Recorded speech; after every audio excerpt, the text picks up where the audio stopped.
to write my vow, so I did. Praise the Lord. Ito po siya. 3 pages, grabe. Ang mga lalaki po, mga kapatid, may lang talaga sila magsalita. Short word. So, Nalagay.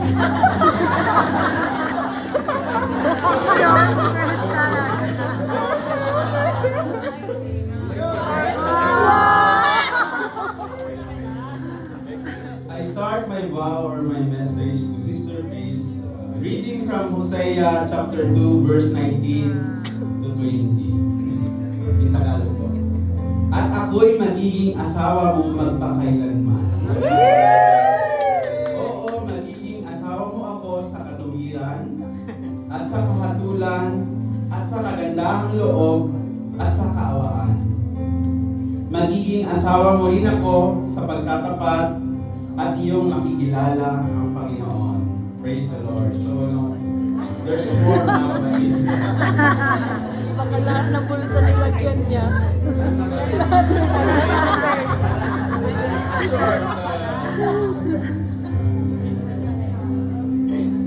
To you, my love, I vow that I will love you always in word and in deed. I will be with you in time of afflictions because your trials are my trials also. Your triumph is also my triumph.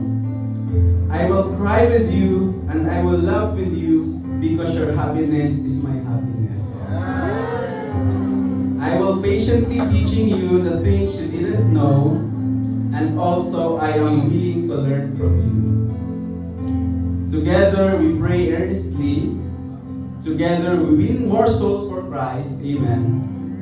Let us love the Lord, our God, with all our heart, with all our soul, with all our mind, and with all our strength.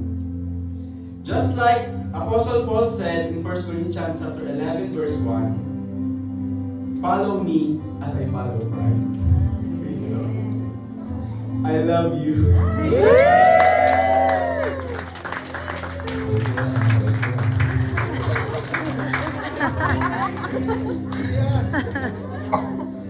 Sister Christine, I believe that you have a message also for Brother Denmark.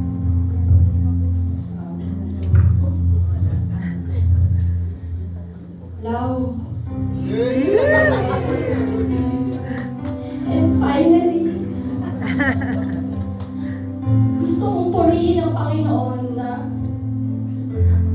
after how many years we prayed together, we waited patiently together dun sa will ng Panginoon.